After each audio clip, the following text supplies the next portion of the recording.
सो ये सारी चीजें मतलब behaviourism, constructivism and cognitivism and constructivism. तो जैसे ऑलरेडी मैंने बता दिया, बिहेवियरिज्म में आपके बिहेवियरल एस्पेक्ट को चेक किया जाएगा। तो ऐसे बहुत सारे फेमस बिहेवियरिस्ट थे। उसमें एक वॉल्ट करके एक फेमस बिहेवियरिस्ट थे, जिन्होंने एक एक्सपेरिमेंट किया था, लेकिन वो ह्यूमन एक्सपेरिमेंट था, ह्यूमन बेबी पे। तो 11 मंथ्स का एक ह्यूमन बेबी, उसे उन्होंने क्या किया कि जैसे वो बेबी बैठा है तो उसको एक समझो रैबिट दिखाया, है ना। अब वो रैबिट दिखाया तो उस टाइम पे तो of course he was about to grab and he loved the way that rabbit comes to him and all. But उन्होंने क्या किया कि जब वो रैबिट को देख रहा है, उसी टाइम पे बैकग्राउंड में बहुत ही डरावना सा एक नॉइज स्टार्ट कर दिया and it was very scary. लेकिन उन्होंने दोनों चीजों को एक साथ किया, मतलब रैबिट का दिखना या फिर टेडी बियर या फिर बोलो सांता क्लॉज का मास्क पहनना, कोई भी, मतलब वो एक्सपेरिमेंट बहुत अलग अलग चीजों पे किया गया था। तो कभी व्हाइट माउस दिखाया, whatever it is, the object is simple object which is not going to harm him, but the similar moment of time when he is showing the object, at the same moment of time he was actually running some kind of sound which was very terrific and very scary, and because of that actually the child was crying. Now it has happened for the first time when a rabbit comes, there was as such no reaction, but when that sound comes, then what happened, the child started crying. Then what happened is ki even though 1, 2, 3 times he has done like that, shown the rabbit, then run the music, shown the rabbit, run the music. Now what has happened, that rabbit appearance has combined with the upcoming whatever noise is coming, sound is coming, and because of that the child was crying. But now even though the noise is not there, only rabbit is coming, or only that mouse is coming, or only that teddy bear is coming, the child is start crying. Now what it proves, now that has connected, connectionism हो जाता है, मतलब वो जो उसका effect था, जो वो दिख रहा था, एक्चुअली उसके दिखने से या वो उसको कुछ करने वाला नहीं था, लेकिन वो जो साउंड था वो उसमें जो ऐड कर दिया, उसकी वजह से एक्चुअली क्या हो रहा था कि फिर अभी उस पर्टिकुलर ऑब्जेक्ट के साथ ही उसको डरने लगने लगा। And now he is feeling that that object is making that kind of sound, and now he is just crying on the appearance of the object, even though the sound is not there. So he has repeated this kind of experiment, but there was so many things, because human पे generally ऐसे experiments, और वो भी human baby पे ऐसे experiments allowed नहीं है, तो उन्होंने ये experiments किए। उनके बहुत क्रिटिसाइज करने वाले काफी लोग, बिकॉज वो बहुत ही स्ट्रॉन्ग बिहेवियरिस्ट थे। मतलब ऐसा था उनका मानना कि जैसे मुझे आप लाके दो बच्चे समझो 5-6 जो भी है आप, और मुझे बता दो कि आपको किसको क्या बनाना है, तो only on the basis of behaviourist theory किसी को अगर क्रिमिनल बनाना है तो I can make him criminal, किसी को साधु संत बनाना है तो आई कैन मेक हिम साधु संत, किसी को पुलिस बनाना है तो I can make him police. So he was so strong on his theories of behaviorism that okay, whatever kind of changes I want, just through this behaviorism theory, I can actually build those kind of changes, and they can actually behave in the way I would like them to behave. So he was very, जैसे बोलते हैं ना कट्टर था, तो कट्टर behaviourist वो थे। तो क्योंकि क्या होता है, कोई भी चेंज जो है वो सिर्फ एक्सटर्नल नहीं होता है, ऑफ कोर्स मेंटल एस्पेक्ट ही तो इन्वॉल्व होते हैं किसी भी चेंज में। तो क्योंकि उन्होंने मेंटल एस्पेक्ट या फिर ब्रेन बेस्ड थ्योरी का कोई भी जिक्र नहीं किया था उनकी थ्योरी में, तो बहुत ज्यादा फिर बाद में क्रिटिसाइज हुआ उनका जो थ्योरी था वो। एंड लेटर ऑन फिर उनके कोई शिष्य थे पैवलोव करके, फिर पैवलोव ने एक्सपेरिमेंट किया था जो डॉग के ऊपर था। तो ऐसे ही मतलब इन्होंने जैसे ह्यूमन पे किया, फिर उसके ऊपर थोड़े से कुछ ना कुछ क्रिटिसिज्म आए या फिर कुछ प्रॉब्लम हुए, तो उनके जो शिष्य थे पैवलोव, उन्होंने मतलब एनिमल पे किया। तो जैसे हम उसके बाद कैट का देखने वाले, तो वो ये इसके पहले का टॉपिक मैं बता रही हूँ आपको। तो फिर वो जो डॉग पे एक्सपेरिमेंट किया, उन्होंने उसमें क्या किया कि he has just bring the food, है ना। तो जब हम डॉग के सामने फूड लाते हैं, डॉग फूड उसको देते हैं, तो ऑब्वियसली क्या होता है, dog behave in a certain way, उसकी जो एक्सटर्नल पूरा उसका जो अपीयरेंस है, फिजिकल चेंजेस आते हैं उसकी बॉडी में, जैसे वो सलाइवा गिराने लगता है, वो बहुत ज्यादा मूव करने लगता है, वो पूंछ जो है वो बहुत धूम जोर जोर से हिलाने लगता है, एंड ही में start just staring around us, and he may run or whatever, because now he is very excited because he has seen the food, right? So he has observed the behavior of dog when he actually see the food. At that similar moment of time, certain kind of changes was happening in the behavior of the dog. Now what he has done, the same thing, when he was offering the food, at the same moment of time he started ringing the bell. Okay, he ring the bell, offer the food, ring the bell, offer the food. So he continued doing this kind of thing, that he was ringing the bell, then offering the food. Now इसमें क्या हुआ, फिर से connectionism. तो connectionism ये हुआ कि जब अभी समझो उसने फूड नहीं दिया, सिर्फ बेल रिंग किया, तो बेल भी रिंग किया, तो similar kind of changes which was happened in the behaviour of the dog when actually he was observing the food, the same kind of changes has now appear the moment we are ringing the bell. Getting my point? मतलब shift हो गया, वो जो connection था वो पहले food पे था, अभी वो बेल रिंग पे ही हो रहा है. जैसे पहले मैंने ह्यूमन बेबी का आपको एक्सपेरिमेंट बताया था, तो आप क्या कर सकते हो, आप एक चीज का कनेक्शन दूसरी चीज के साथ करके फिर उस चीज को शिफ्ट कर सकते हो.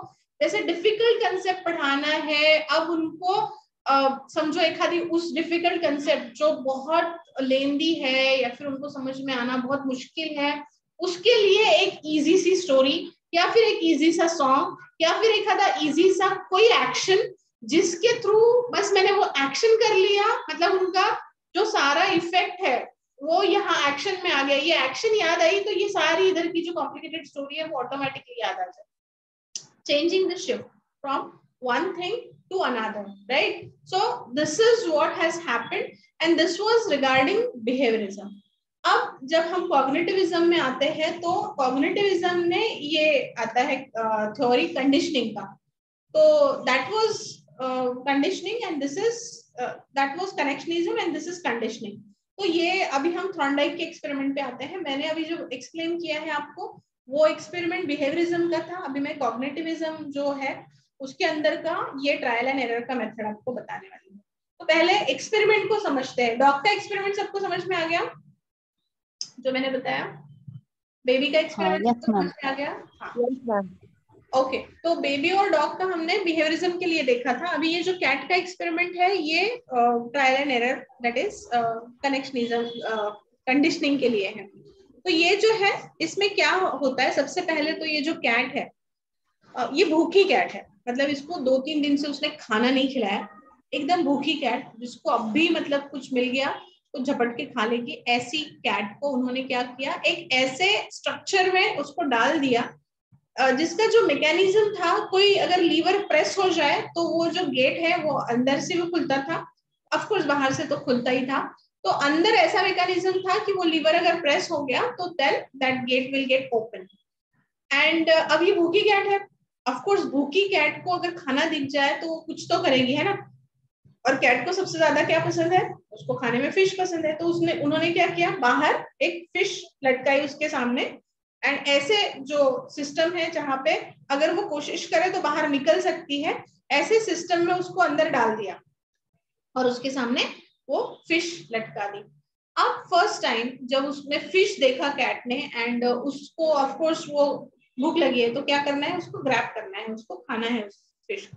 क्या करेगी, वो बाहर निकलने की कोशिश करेगी, right. So actually for the first time she tried very hard, and she was snatching, she was jumping, she was doing so many erroneous activities, and then finally समझो first उसका जो struggle था 2 मिनट 4 मिनट 5 मिनट 10 मिनट उसने शायद समझो struggle किया, and accidentally एक बार ऐसे हो गया कि उसका पंजा जो है वो लीवर पे गया, लीवर जो है वो नीचे दब गया, एंड देन ऑटोमेटिकली दरवाजा खुल गया.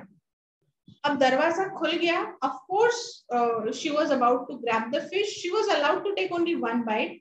तो उसको 1 बाइट अलाउड था, उसने 1 बाइट जैसे ही लिया उसको फिर से वही कर दिया, फिर से cat in fish out. Now again she would like to grab the fish. Similar kind of effort she will do. क्या करेगी? ग्रैब करने की कोशिश करेगी, लेकिन पहली बार अभी समझो उसको 10 मिनट लगा था, दूसरी बार उसके जो एरर मोमेंट्स थे वो काफी कम हो गए थे, and now she has become somewhat toward the, you may say, target, and she was more focused. And this time whatever kind of activity she was doing, through that activity, last time the door was opened, now if at all it was 10 minutes, then it has become 6-7 minutes, then gradually again the same thing happens. She was allowed to take only one bite, and then again fish out and cat in, and then gradually she has come to the point. मतलब समझो पहले 10 minute लगे, फिर 7 minute लगे, फिर 5 minute लगे, फिर 4 minute 2 minute लगे, and now the situation or scenario has come that once you actually make the cat in, suddenly she can open the door and she can come out. Now this is the stage which is called as, now that cat has learned the mechanism that how this door opens. Whatever kind of trial and error she has done, now she knows कि how this door open. लेकिन कैसे पता चला उसको? उसने कुछ ना कुछ ट्रायल एंड एरर किया, उसके थ्रू उसको पता चला. वैसे ही हम ट्रायल एंड एरर करते हैं. समझो हम ड्राइविंग सीख रहे हैं तो हम पहले बैलेंसिंग के लिए कोशिश करते हैं. अगर हम 2 व्हीलर सीख रहे हैं तो पहले हम बैलेंसिंग, एंड देन हम उसका पूरा गाड़ी का मैकेनिज्म, एंड देन हम जितना प्रैक्टिस करेंगे उसके बेसिस पे हमें वो आ जाएगा. तो that is called as trial and error. तो कोई भी पर्सन, कोई भी इंडिविजुअल कैसे सीखता है? तो पहले जो एक्शन होती है, जो रॉ एक्शन होती है, that is full of errors. When you practice it, only the errors get lesser and lesser. मतलब जो आपका erroneous actions है, आपके behavior में जितना प्रैक्टिस करते हो तो एरर कम होने लगती है. फिर जितना एरर्स कम होते जाएगा, जितना प्रैक्टिस करोगे तो एरर्स कम हो जाएगा. एंड जिस दिन आप कोई भी एरर नहीं करोगे, that particular stage means you have learned the mechanism, right? So that is what is called as trial and error. So any skill when you develop, it has developed in the similar way that firstly you do some kind of wrong action, or you may say the erroneous things. Then you understand ki, okay, this is not correct. I need not do this again. And then you keep on doing less mistake, and the one day comes when you don't do any kind of mistake, and that's how you learn the mechanism. तो ये experiment सबको समझ में आ गया? क्या experiment? Yes. Okay. Yes, ma'am. Okay, fine. तो ये जो ट्रायल एंड एरर का मेथड है, ये जो एक्सपेरिमेंट उन्होंने किया है, उसके ऊपर फिर उसके बेस पे कुछ लॉज है, law of exercise, law of, वो 2-3 लॉज जो है वो हम देख लेंगे.